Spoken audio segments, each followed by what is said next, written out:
அஸ்ஸலாமு அலைக்கும் வரஹ்மத்துல்லாஹி வபரகாத்துஹு. தினமும் ஓர் உபதேசம். பலியிடும் பிராணிகளின் சேனத்தையும் தோலையும் தர்மம் செய்துவிட வேண்டுமென ரசூலுல்லாஹி ஸல்லல்லாஹு அலைஹி வஸல்லம் அவர்கள் கட்டளையிட்டார்கள். அறிவிப்பவர் அலி ரலியல்லாஹு அன்ஹு. நூல் புகாரி, ஹதீஸ் எண் 1707.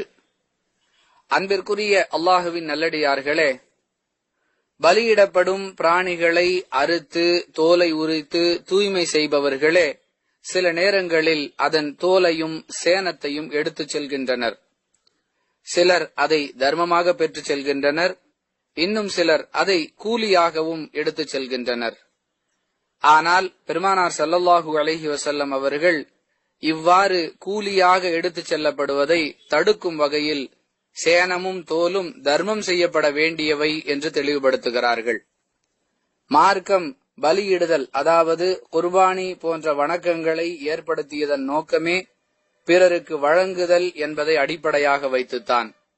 அவ்வாறிருக்க பிராணிகளை அறுத்து சுத்தம் செய்து தருபவர்களுக்கு கூலி என்பது தனியாக தரப்பட வேண்டுமே தவிர பிராணியுடைய சேனமும் தோலும் அதில் கழித்து விடப்படக்கூடாது.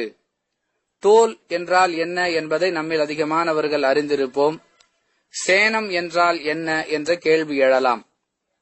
அன்பிற்குரியவர்களே, பலியிடப்படக்கூடிய பிராணிகள் வாகனங்களாகவும் பயன்படுத்தப்படுகின்றன. உதாரணத்திற்கு ஒட்டகத்தை சொல்லலாம்.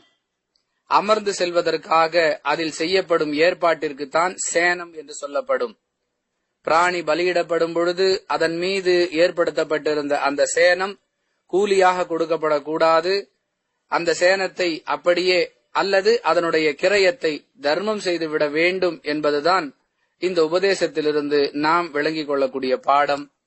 மார்க்கம் விதியாக்கியுள்ள ஒவ்வொரு காரியத்தையும் அதன் தூய வடிவில் செய்வதன் மூலமே அதற்குரிய நன்மையை நாம் அல்லாஹ்விடம் முழுமையாக பெற்றுக்கொள்ள முடியும்.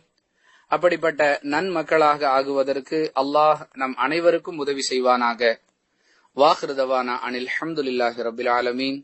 அஸ்ஸலாமு அலைக்கும் வரஹ்மத்துல்லாஹி வபரகாத்துஹு. அஸ்ஸலாமு